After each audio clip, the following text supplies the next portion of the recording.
नमस्कार साथियों, मैं एलके सर मंगलम आईसीएस चैनल में आप सभी का स्वागत करता हूं। आज हम लेकर आ रहे हैं भारतीय इतिहास की एक ऐसी सीरीज जिसमें पीवाईक्यू और एमसीक्यू दोनों एक नियमित कक्षा के रूप में प्रोवाइड की जाएंगी। अब पीवाईक्यू में आपको जितने भी प्रीवियस ईयर में जो भी पेपर हुए हैं उन सभी का इतिहास से संबंधित जो भी क्वेश्चन पूछा गया है वो एक नियमित रूप से आपको नियमित कक्षा के माध्यम से आपको उपलब्ध कराया जाएगा और बाकी का एमसीक्यू जो संभावित प्रश्न रहेंगे उन्हें एमसीक्यू के रूप में आपको दिया जाएगा। तो हम इस सीरीज की आज हम शुरुआत कर रहे हैं तो अपन इस शुरुआत में हमारा पहला क्वेश्चन है, सेंड्रोकोटस से चंद्रगुप्त मौर्य की पहचान किसने की थी? अर्थात चंद्रगुप्त मौर्य को यूनानी भाषा में सेंड्रोकोटस कहा गया, इसकी पहचान किस व्यक्ति ने की? तो आंसर है विलियम जोन्स। क्या है? William Jones. आंसर क्या है? William Jones. एक सेकेंड, विलियम जोन्स। क्या नाम है? William Jones. विलियम जोन्स के बारे में आज हम जान लेंगे थोड़ा बहुत कि इसने क्या क्या काम किए हैं। जैसे कि विलियम जोन्स ने एशियाटिक सोसाइटी की नंबर 1 एशियाटिक सोसाइटी की स्थापना की। किसने? विलियम जोन्स ने एशियाटिक सोसाइटी की स्थापना कब? 1784 में। देखो पेन टैब से लिख रहा हूं, थोड़ा सा राइटिंग का इश्यू आएगा, हालांकि बोर्ड की क्लासें आपको डली रहेंगी। देख ही लेना आप चैनल पे, जिसमें मराठा दिया गया पूरा और यूरोपीय कंपनियों का आगमन दिया गया। बहुत प्यारा लिखा जाता है बोर्ड पे, स्मार्ट बोर्ड पे, परंतु ये पेन टैब से लिखने का भी बोर्ड का अभाव है, इसलिए पेन टैब से आपको पढ़ाया जा रहा है, तो थोड़ा राइटिंग की समस्या आ सकती है। ठीक है, तो विलियम जोन्स ने 1784 में एशियाटिक सोसाइटी की स्थापना की। दूसरा क्या है? इसने ही पहला नाटक, संस्कृत का पहला नाटक, उसका नाम क्या है? मालविकाग्नि मित्र। क्या है? मालविकाग्नि मित्र। कालिदास का नाटक है मालविकाग्नि मित्र। विकाग्नि मित्र अंग्रेजी में अनुवाद किया कब? 1789 में, 1789। किसने? विलियम जोन्स ने। अर्थात विलियम जोन्स के और क्या काम थे कि पहला काम था एशियाटिक सोसाइटी की स्थापना, अर्थात चंद्रगुप्त मौर्य की पहचान की सेंड्रोकोटस नामक व्यक्ति से। दूसरा था एशियाटिक सोसाइटी की स्थापना 1784 में की और तीसरा काम था मालविकाग्नि मित्रम का अनुवाद किया था अंग्रेजी भाषा में कब? 1789 में। बात करते हैं और कि जैसे चंद्रगुप्त मौर्य को सेंड्रोकोटस और किसने कहा था? जस्टिन ने, स्ट्रैबो ने भी कहा, जस्टिन ने भी कहा था। तो विलियम जोन्स को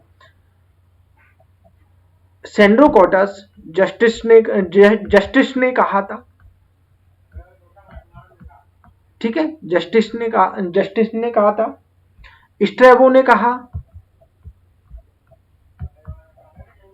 अब बोलते हैं कि सर हमें कहीं कहीं एंड्रोकोटस भी नाम मिल जाता है, कहीं कहीं एंड्रोकोटस भी मिल जाता है। तो एंड्रोकोटस किसने कहा था? एंड्रोकोटस नाम दिया था, देखो सेंड्रोकोटस और एंड्रोकोटस नाम दिया था। एंड्रोकोटस मैं यहां लिख देता हूं, स्ट्रैबो और प्लूटार्क। इसके अलावा एक और है एरियन, माफ कीजिए, नियार्कस। जो कौन था? नियार्कस सिकंदर के साथ आया था, सेनापति था, जल सेनापति था। इसने एंड्रोकोटस नाम दिए थे। किसके? चंद्रगुप्त मौर्य के। अब चंद्रगुप्त मौर्य के बारे में थोड़ा सा मैं बता देता हूं। चंद्रगुप्त मौर्य कौन थे? मौर्य वंश के संस्थापक थे। मौर्य वंश के, जिसने नंद वंश को समाप्त करके, नंद वंश के घनानंद को समाप्त करके चाणक्य की सहायता से नंद वंश को समाप्त किया और मौर्य वंश की स्थापना की। भारत में पहली बार एक केंद्रीय राज्य की स्थापना की। किसने? चंद्रगुप्त मौर्य ने। ठीक है, तो चलते हैं अगले नेक्स्ट क्वेश्चन की ओर। हमारा नेक्स्ट क्वेश्चन क्या है? हाथी गुफा अभिलेख किस शहर के किस शासक के विषय में जानकारी का स्रोत है? देखो पहले तो ये जान लो कि हाथी गुफा अभिलेख है क्या। पहले तो ये जान लो कि हाथी गुफा अभिलेख है क्या, क्वेश्चन कहना क्या चाह रहा है। सबसे मेन चीज होती है क्वेश्चन को समझना कि क्वेश्चन कहना क्या चाह रहा है। हाथी गुफा अभिलेख किस शासक के विषय में जानकारी का स्रोत है? अर्थात हाथी गुफा अभिलेख से हमें किस शासक की जानकारी मिलती है? तो आंसर है इसका खारवेल। क्या है? खारवेल। अब बात करते हैं कि हाथी गुफा अभिलेख है कहां पर। तो उड़ीसा की उदयगिरी पहाड़ियों में स्थित है। कहां पर? उदयगिरी पहाड़ियों में स्थित है। हाथी गुफा अभिलेख कहां पर है? उदयगिरी पहाड़ियों में स्थित है। हाथी गुफा अभिलेख से हमें क्या क्या जानकारी मिलती है वो मैं आपको बता देता हूं। इधर देखते हैं। सबसे पहले कलिंग युद्ध के बारे में, कलिंग युद्ध के बारे में जानकारी। दूसरा, प्रथम बार भारतवर्ष शब्द का उल्लेख, प्रथम बार भारतवर्ष शब्द का उल्लेख हाथी गुफा अभिलेख से मिलता है। अर्थात पूछा जाए कि भारतवर्ष पहली बार कौन से अभिलेख में मिला है, तो हाथी गुफा अभिलेख में मिला है। किसका है? खारवेल का। खारवेल चेदी वंश का शासक था और जैन धर्म का अनुयायी था। हाथी गुफा अभिलेख किस भाषा में लिखा गया है? हाथी गुफा अभिलेख किस भाषा में लिखा गया है? तो प्राकृतिक भाषा में लिखा गया है। प्राकृतिक, प्राकृत भाषा में, प्राकृतिक नहीं माफ कीजिए, प्राकृत भाषा में लिखा गया। ठीक है ना? प्राकृतिक भाषा में कौन सा है? हाथी गुफा अभिलेख है। और ये कहां पर है? उड़ीसा की उदयगिरी पहाड़ियों पर स्थित है। कलर चेंज किया जाए पेन का, या ये ही ठीक है? ये मुझे लग रहा है अच्छा दिख रहा है, तो हम इसी को चलाएं। ठीक है ना?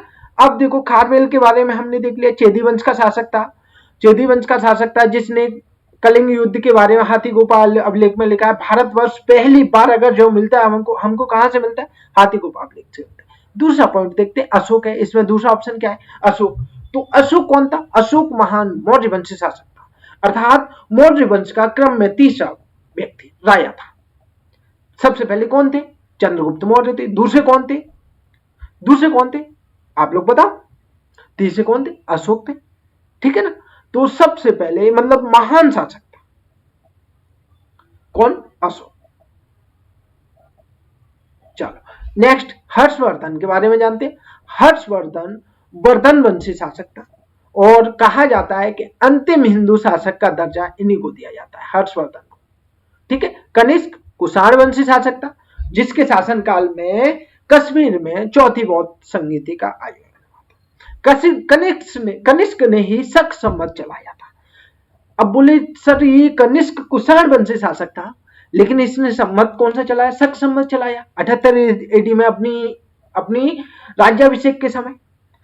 क्योंकि इसने जो संवत चलाया उसका सर्वाधिक प्रयोग किसने किया? शकों ने किया था, इसीलिए उसका नाम क्या पड़ गया था? शक संवत पड़ गया था। चलाया तो कुषाण वंशी शासक कनिष्क ने था, परंतु उसका उपयोग सर्वाधिक किसने किया था? शकों ने किया था, इसीलिए उसका नाम पड़ गया था शक। ठीक है। अगले नेक्स्ट क्वेश्चन की ओर चलते हैं। भागवत धर्म का ज्ञात सर्वप्रथम अभिलेख साक्ष्य कहां से प्राप्त हुआ है? देखो क्या बोल रहा है कि भागवत धर्म का क्वेश्चन, उसका कहना क्या है? भागवत धर्म का सब ज्ञात सबसे पहले अभिलेख साक्ष्य कहां से मिला है? तो बताओ कहां से मिला है भाई? रेड कलर लिया जाए, चलो रेड कलर ले लेते। बताओ। समुद्रगुप्त की प्रयाग प्रशस्ति थे, गौतमी बलश्री के नासिक अभिलेख से, और वेशनगर के गरुड़ स्तंभ से, धनदेव के अयोध्या अभिलेख से। बताओ कहां से मिला है? इसका आंसर है सी, वेशनगर के गरुड़ स्तंभ लेख से। पेन चेंज की जाएगी, कलर माफ कीजिए क्योंकि वो दिख ही नहीं रहा है, रेड तो सही। ठीक है, एक सेकेंड। कहां से मिला है? वेशनगर के गरुड़ स्तंभ लेख से। भागवत धर्म का सर्वप्रथम ज्ञात अभिलेख मिला है। किसने लिखा है यह अभिलेख? किसने स्थापित करवाया? हेलियोडोरस। हेलियोडोरस तक्षशिला के शासक। मैं इसको देखते हैं। हेलियोडोरस किसने लिखवाया था? हेलियोडोरस ने लिखवाया था।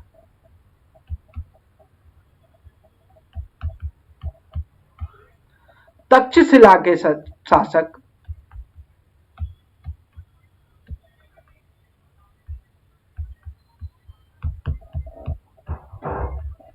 एंटियाल किसका? एंटियाल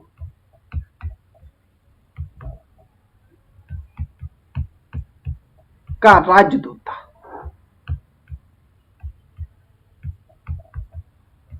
कौन था? हेलियोडोरस तक्षशिला के शासक एंटियालकेस का राजदूत था। उसने शुंग वंशी शासक भागभद्र के दरबार में, नौवे शासक, कहीं 8वां भी मिल जाता और कहीं 9वां, तो 9वें शासक भागभद्र के दरबार में आ जाता और बेसनगर में, बेसनगर बोले तो विदिशा में गरुड़ स्तंभ स्थापित करवाया। तो भागवत धर्म का सबसे प्राचीन ज्ञात अभिलेख है कौन सा? विदिशा का गरुड़ स्तंभ, जिसे स्थानीय लोग खाम बाबा के नाम से जानते हैं। स्थानीय लोग किस नाम से जानते हैं? खाम बाबा के नाम से जानते हैं। और ये कब आया हेलियोडोरस? 113 ईस्वी में भारत आया था। 113 ईस्वी में आया, ठीक है, ईसा पूर्व, माफ कीजिए, 113 ईसा पूर्व भारत आया था। अब बात करते हैं अन्य अभिलेखों की। समुद्रगुप्त की प्रयाग प्रशस्ति। समुद्रगुप्त की प्रयाग प्रशस्ति कहां? प्रयागराज में स्थित है। इसके रचयिता कौन है? इसके रचयिता है हरिसेन। इसमें 33 पंक्तियां हैं। कितनी पंक्तियां हैं? 33 पंक्तियां।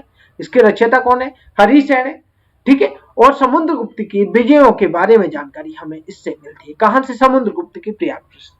गौतमी बलश्री का नासिक अभिलेख, सातवाहन शासकों के बारे में जानकारी मिलती है। और धनदेव का अयोध्या अभिलेख, इसमें धनदेव के अयोध्या अभिलेख से हमें जानकारी मिलती है कि पुष्यमित्र शुंग के पुरोहित पतंजलि ने 2 अश्वमेध यज्ञ करवाए थे। धनदेव के अयोध्या अभिलेख से हमें जानकारी मिलती है कि पुष्यमित्र शुंग के पुरोहित पतंजलि ने 2 अश्वमेध यज्ञ कराए थे। तो इसका आंसर क्या हो गया? बेसनगर का गरुड़ स्तंभ। नेक्स्ट क्वेश्चन की ओर चलते हैं। बेसनगर अभिलेख का हेलियोडोरस कहां का निवासी था? ये क्वेश्चन कहना चाह रहा है कि बेसनगर अभिलेख का रचयिता हेलियोडोरस कहां का निवासी था। तो मैंने अभी पहले पॉइंट क्वेश्चन में बताया, पिछले क्वेश्चन में, कि बेसनगर अभिलेख का जो रचयिता हेलियोडोरस था वो कहां का? तक्षशिला का निवासी था। और तक्षशिला का एक शासक था एंटियालकीस। क्या नाम था? एंटियालकीस। देखो, मैं या बार बार मेरा मकसद है आपको सभी क्वेश्चन यहीं याद कराना। आपके मतलब मैं 50 क्वेश्चन कर रहा हूं तो 200 क्वेश्चन आपके बनना, चारों ऑप्शन के आंसर देगा, ठीक है। एंटियालकीस का राजदूत था कौन? हेलियोडोरस। हेलियोडोरस कहां का शासक था? तो हेलियोडोरस तक्षशिला के शासक एंटियालकीस का राजदूत था, जिसने विदिशा में गरुड़ स्तंभ की स्थापना कराई, जिसे स्थानीय लोग क्या बोलते हैं? खाम बाबा के नाम से जानते हैं। विदिशा कहां पर है? मध्य प्रदेश का एक जिला है विदिशा।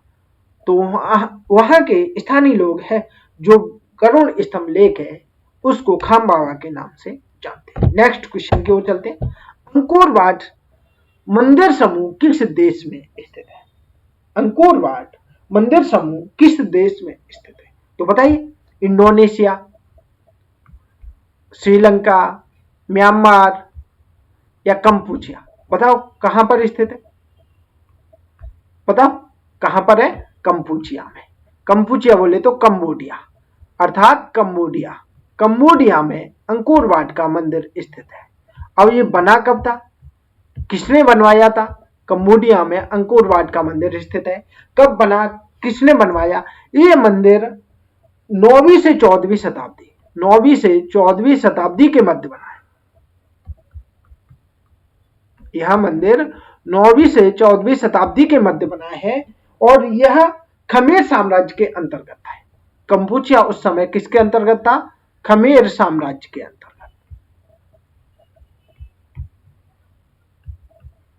खमेर साम्राज्य के अंतर्गत था। लेकिन इस मंदिर का निर्माण किसने कराया? तो सूर्यवर्मन द्वितीय था। क्या नाम है? सूर्यवर्मन द्वितीय, राजा सूर्यवर्मन सेकंड। इस मंदिर का निर्माण किसने कराया था?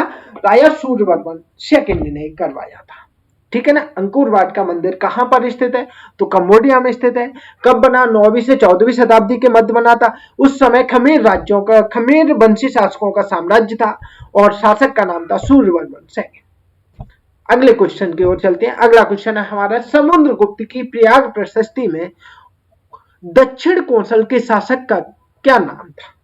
क्वेश्चन है कि समुद्रगुप्त की प्रयाग प्रशस्ति, जो समुद्रगुप्त की विजयों के बारे में जानकारी देती है, 33 पंक्तियां हैं प्रयाग प्रशस्ति में, कितनी? 33। और इसके रचयिता हैं हरिसेन, माफ की, हाँ, हरिसेन। इसमें कौशल के शासक का क्या नाम था? और यहाँ है एक दक्षिण कौशल, पूरा नाम क्या है? दक्षिण कौशल। तो कौशल के शासक का नाम क्या है? शिवगुप्त, सोमेश्वर देव, महीपाल या महेंद्र? तो दक्षिण कौशल के शासक का नाम था महेंद्र था। अर्थात जब समुद्रगुप्त ने दक्षिण भारत में 12 राज्यों की विजय की थी, उस समय एक राज्य था दक्षिणी कौशल, और दक्षिणी कौशल में उस समय महेंद्र नामक राजा शासन कर रहा था। अब ये जानकारी हमें कहां से मिलती है कि 12 राज्यों पर आक्रमण किया? दक्षिण भारत के 12 राज्य जीते, उत्तर भारत के भी 12 थे, हम 9 पढ़ते हैं, लेकिन उत्तर भारत के भी 12 राज्य थे समुद्रगुप्त ने। इसीलिए समुद्रगुप्त को भारत का नेपोलियन कहा था। किसने कहा? इतिहासकार स्मिथ ने कहा था। देखो, उत्तर भारत के भी 12 थे, दक्षिण भारत के भी 12 थे, कुछ आठविक राज्य थे, आठविक राज्य मतलब सीमावर्ती राज्य, आठविक राज्य, जंगली राज्य, ठीक है। इस तरह से समुद्रगुप्त ने बहुत सारी विजय की थी। इसी कारण इतिहासकार बी स्मिथ, क्या नाम है? स्मिथ, इतिहासकार स्मिथ ने भारत का नेपोलियन कहा था। क्या? भारत का नेपोलियन कहा। किसको? समुद्रगुप्त को। ठीक है, नेक्स्ट क्वेश्चन की ओर चलते हैं। नेक्स्ट क्वेश्चन है, संघभूति एक भारतीय बौद्ध भिक्षु है। संघभूति क्या है? एक भारतीय बौद्ध भिक्षु है जिन्होंने 4वीं शताब्दी के अंत में चीन की यात्रा की। निम्नलिखित में से किस भाष्य के लेखक थे? अर्थात समुद्रगुप्त ने, वो संघभूति ने चीन की यात्रा की, और चीन की यात्रा की, उसने कौन से ग्रंथ की रचना की? तो कौन सा ग्रंथ है? क्या प्रज्ञा पारमिता सूत्र है? क्या विशुद्धि मग्ग है? क्या सर्वास्तिवाद विनय है? या ललित विस्तार है? तो इसका आंसर है सर्वास्तिवाद विनय। अर्थात संघभूति कश्मीर का बौद्ध भिक्षु था जिसने चीन की यात्रा की, और उसके ग्रंथ का नाम क्या है? सर्वास्तिवाद विनय। अब बात करते हैं सर ये अन्य प्रज्ञा पारमिता सूत्र। प्रज्ञा पारमिता सूत्र बौद्ध धर्म की महायान शाखा से संबंधित है। विशुद्धि मग्ग की बात करते हैं तो विशुद्धि मग्ग की रचना की थी बुद्धघोष ने। किसने की थी? बुद्धघोष ने। और ललित विस्तार की बात करते हैं तो ललित विस्तार भी बौद्ध धर्म से संबंधित ग्रंथ है। ठीक है, तो सर्वास्तिवाद ग्रंथ की रचना किसने की थी? संघभूति ने की। और संघभूति कहां का निवासी था? कश्मीर का निवासी था, बौद्ध भिक्षु था। नेक्स्ट क्वेश्चन की ओर चलते हैं। नेक्स्ट क्वेश्चन है, पुराणों के संदर्भ में निम्नलिखित कथनों में से कौन सा या कौन से कथन सही है? पुराणों के संदर्भ में, पुराणों के बारे में बात की जाएगी। पुराणों के संदर्भ में बात करेंगे हम। विष्णु पुराण में मौर्य वंश की जानकारी मिलती है। देखो, पहला ऑप्शन क्या है कि विष्णु पुराण में मौर्य वंश की जानकारी मिलती है। दूसरा ऑप्शन है वायु पुराण में गुप्त वंश की जानकारी मिलती है। वायु पुराण में गुप्त वंश की जानकारी मिलती है। तो इसके आंसर अब हमें देखना है, कूट है। केवल एक सही है, केवल दो सही है, एक और दोनों सही है, ना तो एक ना एक, इनमें से कोई सा नहीं। तो क्या आंसर है? इसका आंसर है एक और दो, दोनों सही है। एक और दो, दोनों सही है। अर्थात देखो, अब इसके बारे में बता दो। विष्णु पुराण में मौर्य वंश के बारे में जानकारी मिलती है। सर याद कैसे किया जाएगा? याद इस तरह से रखिए कि आपका कोई दोस्त होगा विष्णु, मेरा तो एक मित्र था विष्णु मौर्य, और मुझे उसी से याद हो गया विष्णु मौर्य। उसका सरनेम भी मौर्य था और नाम भी विष्णु था। तो मुझे इससे याद हो गया कि विष्णु पुराण में किस वंश की जानकारी मिलती है? तो मौर्य वंश की जानकारी मिलती है। दूसरा क्वेश्चन था कि वायु पुराण में गुप्त वंश की जानकारी, पॉइंट क्या है? वायु पुराण में गुप्त वंश की जानकारी मिलती है। भाई सिंपल सी बात है, वायु कैसे चलती है? एकदम गुप्त रूप से चलती है, किसी को आवाज नहीं, कोई टेंशन नहीं। जब तूफान आता है तो वो अलग बात है, लेकिन वायु कैसे चलती है? गुप्त रूप से चलती है। तो वायु पुराण में कौन से वंश की जानकारी मिलती है? गुप्त वंश की जानकारी मिलती है। एक और फेमस क्वेश्चन बनता है कि मत्स्य पुराण में कौन से वंश की जानकारी मिलती है? तो सातवाहन वंश की जानकारी मिलती है मत्स्य पुराण में। किसकी? सातवाहन वंश की। ठीक है, ये क्वेश्चन भी आपको याद रखना है। तो समझ में आ गया कि विष्णु पुराण में मौर्य वंश की, वायु पुराण में गुप्त वंश की, मत्स्य पुराण में सातवाहन वंश की जानकारी मिलती है। पुराणों की संख्या कितनी है? 18 है। पुराणों की संख्या कितनी है? 18 है। ठीक है, नेक्स्ट क्वेश्चन की ओर चलते हैं। वह धार्मिक पुस्तक जिसमें कृषि कर्म की 8 विभिन्न अवस्थाओं का वर्णन किया गया। बताओ। अवदान शतक, आर्य मंजूश्री, कल्पमूल, मिलिंदपन्ह और दीपवंश। इनमें से कौन सा आंसर सही है? तो आंसर है हमारा मिलिंदपन्ह। अर्थात मिलिंदपन्ह नामक पुस्तक में से कृषि कर्म की 8 विभिन्न अवस्थाओं का वर्णन मिलता है। किसमें से? मिलिंदपन्ह। अब मिलिंदपन्ह में क्या जानकारी मिलती है? एक तो कृषि के 8 कर्मों की जानकारी मिलती है। दूसरा सबसे फेमस क्वेश्चन बनता है कि बौद्ध भिक्षु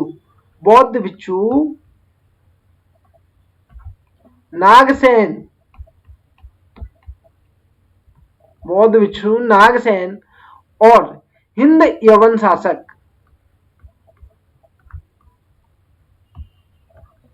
मिनांडर का वार्तालाप किसका? मिनांडर का वार्तालाप किसमें मिलता है? मिलिंदपन्ह में मिलता है। अर्थात मिनांडर को बौद्ध धर्म में जो नागसेन था ना, बौद्ध भिक्षु, उसने मिनांडर को ऐसे बौद्ध धर्म की शिक्षा दी थी। और मिनांडर ने अपने जो क्वेश्चन थे ना, उसके जो मन में विचार चल रहे थे, वो सारे प्रश्न किए थे नागसेन से। इन दोनों का वार्तालाप मिलता है। मिनांडर ने बोला कि मैं किस बेस पे बौद्ध धर्म को ग्रहण करूं। नागसेन ने उन सभी क्वेश्चनों को तर्क के आधार पर उत्तर दिया थे। ठीक है, तो सबसे पहली महत्वपूर्ण पुस्तक है कि मिलिंदपन्ह में एक तो कृषि कर्म की जानकारी और दूसरी बौद्ध भिक्षु नागसेन और हिंद यवन शासक मिनांडर के वार्तालाप की जानकारी मिलती है। नेक्स्ट क्वेश्चन की ओर चलते हैं। नेक्स्ट क्वेश्चन है हमारा, मिलिंदपन्ह महाराज मिलिंद के प्रश्नों पर आधारित है। यह किस भाषा में लिखा गया है? समझ में आ गया? क्वेश्चन यही है। देखो, घुमा दिया गया। अभियान में भाषा वही बता देता तो ये क्वेश्चन कैसे काम आता? जो मिलिंदपन्ह नामक पुस्तक है वो मिलिंद के प्रश्नों पर आधारित है। मिलिंद बोले तो मिनांडर। और उसने किससे प्रश्न किए थे? बौद्ध भिक्षु नागसेन से प्रश्न किए थे। किससे किए थे? नागसेन से प्रश्न किए थे। तो उन प्रश्न उत्तर पर आधारित है कौन? मिलिंदपन्ह। अब बोल रहे हैं कि सर ये किस भाषा में लिखी गई है? मिलिंदपन्ह किस भाषा में लिखी गई? तो लिखी गई है पाली भाषा में। किस भाषा में लिखी गई है? पाली भाषा में लिखी गई है। समझ में आ रहा है? मिलिंदपन्ह किस भाषा में लिखी गई? पाली भाषा में लिखी गई है। किससे संबंधित है? बौद्ध भिक्षु नागसेन और मिनांडर की क्वेश्चनों के प्रश्न उत्तर श्रृंखला इसमें दी गई। इसके अलावा 8 कृषि कर्म भी बताए गए। नेक्स्ट क्वेश्चन की ओर चलते हैं। नेक्स्ट क्वेश्चन है, बौद्ध ग्रंथ मिलिंदपन्ह किस हिंद यवन शासक पर प्रकाश डालता है? देखो कितने सारे क्वेश्चन मिल गए। तो देख रहे हैं ना, किस हिंद, देखो क्या है क्वेश्चन कि बौद्ध ग्रंथ मिलिंदपन्ह किस हिंद यवन शासक पर प्रभाव डालता है? तो किस पर? मिनांडर पर डालता है। किस पर डालता है? मिनांडर पर। और ये 3 क्वेश्चन बन चुके हैं, इसका हमने डिस्कशन कर लिया। नेक्स्ट क्वेश्चन है हमारा।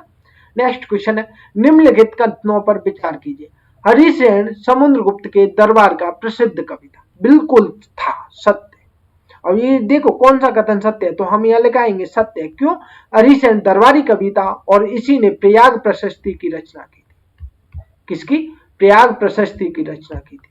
प्रयाग प्रशस्ति 33 पंक्तियों में लिखी गई है। कितनी पंक्तियों में? 33 पंक्तियों में लिखी गई है, जिसमें समुद्रगुप्त की विजयों का वर्णन किया गया है। दूसरा क्वेश्चन, उसने देवी चंद्रगुप्तम काव्य की रचना की। भाई ये गलत है, ये विशाख दत्त की है। किसकी है? विशाख दत्त की। देवी चंद्रगुप्तम विशाख दत्त कृत है। समझ रहे हो? देवी चंद्रगुप्तम किसकी रचना है? विशाख दत्त की रचना देवी चंद्रगुप्तम।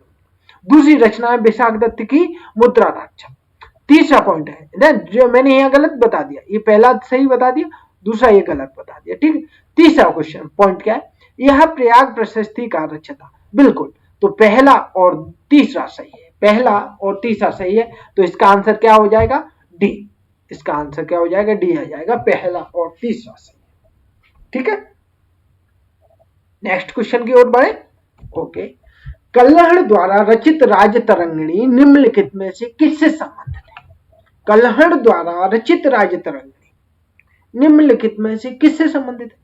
बताओ, क्या चंद्रगुप्त मौर्य के शासन से संबंधित है, क्या गीतों के संकलन से संबंधित, या कश्मीर के इतिहास के शासन से संबंधित है, या कृष्णदेव राय के शासन से संबंधित है? तो इसका आंसर है कश्मीर के इतिहास से संबंधित है।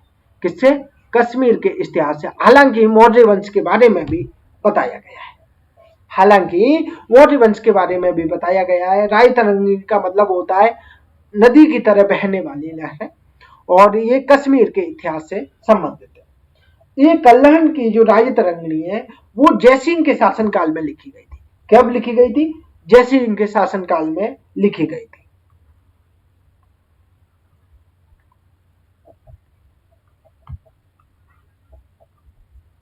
जयसिंह के शासनकाल, और जयसिंह का शासनकाल था 1127 से 59 तक। 1127 से 59 राय तरंगिणी तीन उसके देखा जाए तो अपन बोल सकते हैं एडिशन। राय तरंगिणी के तीन एडिशन, पहला कल्हड़ ने लिखा, दूसरा जोनास ने लिखा, ठीक है, इस तरह तीन संस्करण आए राय तरंगिणी, और वो कश्मीर के कश्मीर के इतिहास से संबंधित है। ठीक है, इसमें राय तरंगिणी में देखा जाए तो 8 अध्याय या बोल सकते हैं तरंगे या सर्ग है, तो 8 तरंग है, या सर्ग बोल सकते हैं, या अध्याय बोल सकते हैं, कुछ भी बोल सकते हैं। ठीक है, 8 अध्याय, 8000 श्लोक हैं, 8000 श्लोक हैं किसमें? राय तरंगिणी में 8000 श्लोक। ठीक है, 8000 श्लोक है। नेक्स्ट क्वेश्चन की ओर चलते हैं हम। नेक्स्ट क्वेश्चन, विशाख दत्त के प्राचीन भारतीय नाटक मुद्रा राक्षस की विषय वस्तु क्या थी? देखो मैंने बताया कि मुद्रा राक्षस हरिसेन ने ना लिखकर विशाख दत्त ने लिखी। अभी मैंने बताया कि समुद्र हरिसेन के बारे में बताइए, उसमें बताया नेक्स्ट क्वेश्चन में। तो विशाख दत्त के प्राचीन भारतीय नाटक मुद्रा राक्षस की विषय वस्तु क्या थी? तो बताइए क्या है इसकी विषय वस्तु? प्राचीन हिंदू अनुश्रुतियों के देवताओं और राक्षसों के बीच संघर्ष, एक आर्य और राजकुमार, एक कबीली महिला के प्रेम की कथा के बारे में, या 2 आर्य कबीलों के बीच सत्ता के संघर्ष कथा के बारे में। इसका डी ऑप्शन शो नहीं हो रहा है, उनमें से ऐसा लगा लेना इनमें से कोई नहीं। तो इसका आंसर जो हो रहा है बी है। इसका आंसर क्या है? बी है। एक आर्य राजकुमार और कबीली महिला के प्रेम के बारे में बताता है। कौन? मुद्रा राक्षस। ठीक है, मुद्रा राक्षस में ही बताया है चंद्रगुप्त को वृषल कबीले का। मुद्रा राक्षस में और क्या बताया गया है? चंद्रगुप्त को वृषल कबीले का बताया गया है। किसको? चंद्रगुप्त मौर्य को। कौन सा कबीले का बताया गया? वृषल कबीले का। ठीक है, मुद्रा राक्षस में बताया गया। नेक्स्ट क्वेश्चन की ओर चलते हैं। मालविकाग्नि मित्र में शुंगों को ब्राह्मण बताया गया है। बिल्कुल बताया गया, जो गोत्र से संबंधित है। अर्थात ये क्वेश्चन क्या कह रहा है कि मालविकाग्नि मित्र में किस गोत्र के ब्राह्मण बताया गया है? किसको? शुंगों को। मालविकाग्नि मित्र में शुंगों को किस गोत्र का ब्राह्मण बताया गया है? तो बताइए किस गोत्र का ब्राह्मण बताया गया? अत्रि, अगस्त्य, भृगु या कश्यप? तो मालविकाग्नि मित्र में कश्यप गोत्री ब्राह्मण बताया गया है। किसको? शुंगों को। शुंगों को कश्यप गोत्री ब्राह्मण बताया गया। मालविकाग्नि मित्र नाटक है, किसका है? कालिदास कृत रचित है। कालिदास का एक नाटक है मालविकाग्नि मित्र, जिसमें शुंगवंशी शासक अग्निमित्र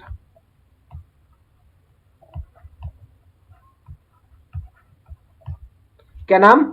अग्निमित्र और मालविका, रानी मालविका के प्रेम की कहानी का वर्णन किया गया, प्रेम कहानी का वर्णन किया गया, प्रेम कहानी का। ठीक है, राजा अग्निमित्र शुंगवंशी शासक था और मालविका थी। मालविका और अग्निमित्र की प्रेम कहानी का वर्णन किया गया है किसमें? मालविका अग्निमित्र। ये वही मालविका अग्निमित्र में ये वही मालविका अग्निमित्र है जिसका सर्वप्रथम अंग्रेजी में अनुवाद हुआ था 1789 में। किसने किया था? विलियम जोन्स ने। किसने किया था? विलियम जोन्स ने। ये वही मालविका अग्निमित्र है, ठीक है ना। किसने किया था? विलियम जोन्स ने किया था 1789 में। नेक्स्ट क्वेश्चन की ओर चलते हैं हम। प्राचीन भारत के इतिहास के संदर्भ में भवभूति, हस्तमल तथा क्षेमेश्वर क्यों प्रसिद्ध है?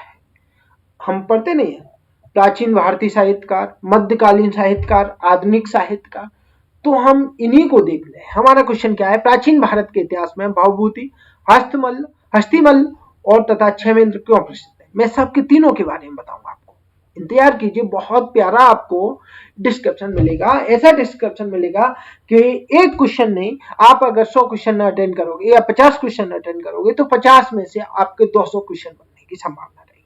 मैं बता देता हूँ। मालविका अग्नि, तीनों क्वेश्चन क्या है? प्राचीन भारत के इतिहास के संदर्भ में भवभूति, हस्तिमल तथा क्षेमेश्वर क्यों प्रसिद्ध है? क्योंकि ये तीनों के तीनों नाटक है, नाटककार है। प्राचीन काल के ये तीनों के तीनों नाटककार है। भवभूति को तो आप लोगों ने सब ने जरूर जरूर जरूर पढ़ा होगा। मालती माधव, उत्तर रामचरित्र, ये इनके नाटक है ना। मालती माधव, उत्तर रामचरित्र, महावीर चरित्र भवभूति के नाटक है। मैं यहां लिख देता हूं भवभूति के नाटक।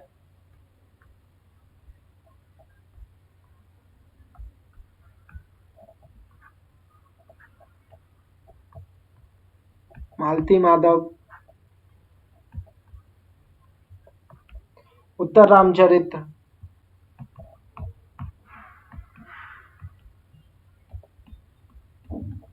ठीक है, महावीर चरित्र जरूर जरूर पढ़ा होगा आपने, है ना।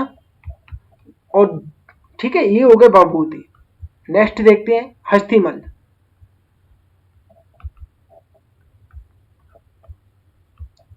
यह तमिल भाषा के नाटककार है। हस्तिमल, माफ कीजिए, यह कन्नड़ भाषा, माफ कीजिए, कन्नड़ भाषा के नाटककार है। कौन? कन्नड़ भाषा के नाटककार है। कौन? हस्तिमल कन्नड़ भाषा के नाटककार हैं और इनके प्रमुख नाटक हैं विक्रांत कौरव और सुभद्रा हरण। विक्रांत कौरव, इनके प्रमुख नाटक कौन से हैं? विक्रांत कौरव और सुभद्रा हरण। सुभद्रा या सुभद्रा कुछ भी लिख लो, सुभद्रा हरण। तीन नाटक, दो नाटक है इनके। दूसरा है क्षेमेश्वर, तीसरा क्या है? क्षेमेश्वर। और क्षेमेश्वर के वह नाटक है, क्षेमेश्वर का नाटक है चंडी कौशक। चंड कौशक, क्या नाम है? चंड कौशक। चंड कौशक इसका एक प्रमुख नाटक है। इस तरह से हम तीनों नाटककारों को देख लिए। नेक्स्ट क्वेश्चन की ओर चलते। निम्न में से प्राचीन भारत के लेखकों एवं पुस्तकों का कौन सा गलत मिलान है? देखो क्वेश्चन क्या है? प्राचीन भारत के लेखकों एवं पुस्तकों का कौन सा गलत मिलान है? तो पहला ऑप्शन है मृच्छकटिकम। किसने लिखी है मृच्छकटिकम? शूद्रक ने लिखी है, बिल्कुल सही है। मृच्छकटिकम किसने लिखी है? शूद्रक ने लिखी है। दूसरा रघुवंशम। रघुवंशम किसने लिखी है? कालिदास ने लिखी है, बिल्कुल सही बात है। रघुवंशम किसने लिखा है? कालिदास ने लिखा है। महाकाव्य रघुवंशम और कुमार संभवम कालिदास के दो महाकाव्य हैं, ठीक है। तीसरा बुद्ध चरित्र, बिल्कुल सही है। बुद्ध चरित्र अश्वघोष ने लिखा है, ये भी सही है। चौथा क्वेश्चन है कादम्बरी। कादम्बरी किसने लिखी? हर्षवर्धन। नहीं नहीं नहीं, नहीं ये गलत है, ये गलत है। ये लिखी है बाणभट्ट ने। कादम्बरी किसने लिखी है? बाणभट्ट ने लिखी है। और बाणभट्ट ने हर्षवर्धन का दरबारी कवि था। बाणभट्ट हर्षवर्धन का दरबारी कवि था जिसने कादम्बरी की रचना की थी, ठीक है ना। और हर्षचरित्र की भी रचना की थी जो कि हर्षवर्धन की जीवनी है, ठीक है। नेक्स्ट क्वेश्चन की ओर हम चलते हैं। कौटिल्य का अर्थशास्त्र कितने अभिकरणों में विभक्त है?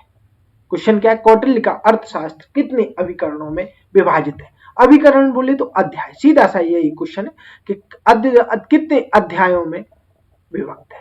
तो भैया सीधी सी बात है, 15 अध्यायों में विभक्त है। और उप अध्याय की बात करें, उप अध्याय कितने हैं, तो उप अध्याय 180।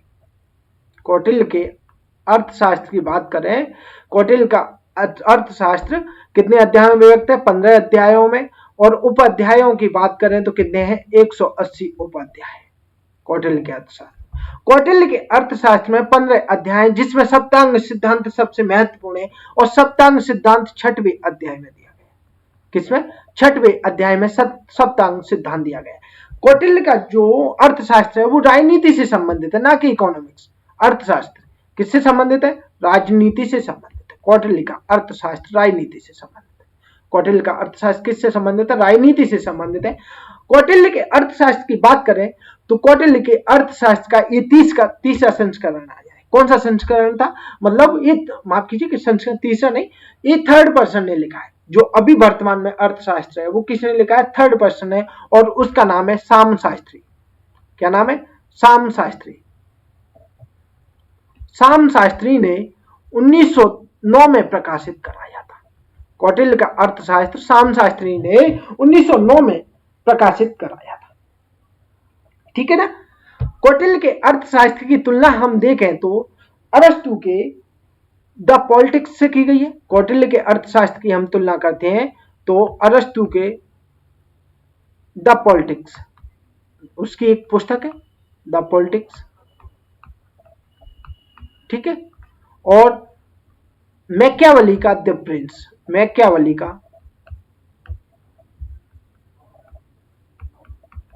द प्रिंस पुस्तक है, इससे इसकी रचना की। मैकियावेली ने द प्रिंस नामक एक पुस्तक लिखी जो राजनीति से संबंधित है। इसीलिए भारत का मैकियावेली किसको बोला जाता है, कौटिल्य को बोला जाता है। लेकिन ये गलत वर्ड है। गलत वर्ड इसलिए है कि कौटिल्य को ना बोलकर, भारत का मैकियावेली ना बोलकर बोला जाए मैकियावेली को यूरोप का कौटिल्य बोला जाता, क्योंकि भाई कौटिल्य तो बहुत पुराने हैं। कौटिल्य का जो काल है लगभग 2300 साल पहले का है, और द मैकियावेली तो अभी के 400-500 साल पहले। तो भाई सीधी सी बात है, यूरोप में बोला जाना चाहिए कि यूरोप का कौटिल्य, यूरोप का मैकियावेली, वो मैकियावेली को यूरोप का कौटिल्य बोला जाता है, ऐसा बोलना चाहिए, ना कि। लेकिन वो तो हमारी आदत बनी है ना कि पश्चिमीकरण को अपनाना, तो वही करते चले आ रहे हैं। ये गलत वर्ड बोलते हैं हम, ठीक है, फिर भी ठीक है, कोई बात नहीं, लेकिन आपको याद होना चाहिए, बस मैं एक ही फंडा जानता हूं। नेक्स्ट क्वेश्चन की ओर चलते हैं। यूनानी लेखन जस्टिन द्वारा किसे सेंडोकोटस कहा गया, जस्टिन द्वारा किसे सेंडोकोटस, ये सबसे पहले क्वेश्चन में मैं आपको डिस्कशन करा चुका हूं। चंद्रगुप्त मौर्य के बारे में कहा गया, जस्टिन ने और एरियन ने कहा, जस्टिन ने, स्ट्रैबो ने, ठीक है, और विलियम जोन्स ने, ये सब नाम दिए थे। इसके अलावा सेंडोकोटस और एक था एंडोकोटस। क्या नाम था, एंडोकोटस, एंडोकोटस। वो प्लूटार्क है, प्लूटार्क ने कहा। किसने कहा, प्लूटार्क ने कहा। और कौन था, नियार्कस था, नियार्कस, ठीक है, प्लूटार्क और नियार्कस दोनों ने कहा। इस तरह से हमने यूनानी लेखकों के बारे में देख लिया। नेक्स्ट क्वेश्चन की ओर चलते हैं हम। निम्न में से किसने सेंडोकोटस, चंद्रगुप्त मौर्य और सिकंदर की भेंट का उल्लेख किया है, तो किसने किया है, जस्टिन ने कहा है। किसने, जस्टिन ने कहा है। किसने कहा है, जस्टिन ने कहा है कि सिकंदर और चंद्रगुप्त मौर्य की भेंट हुई थी, सिकंदर और चंद्रगुप्त मौर्य की भेंट हुई है।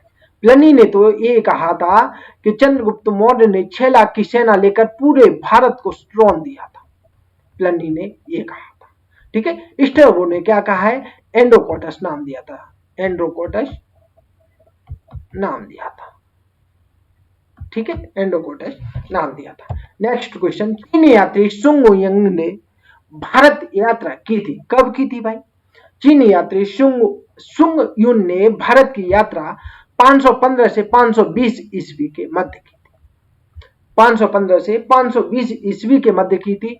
और ये है स्वात घाटी, अर्थात कहां, पाकिस्तान तक ही आया था, ना कि भारत में। स्वात घाटी तक आया, स्वात घाटी पाकिस्तान में, वहां तक ही आकर रह गया, इधर आगे नहीं बढ़ा। और वहां पर गांधार राज्य का राजवंश के बारे में जानकारी थी। गांधार राजवंश के बारे में लिखा था।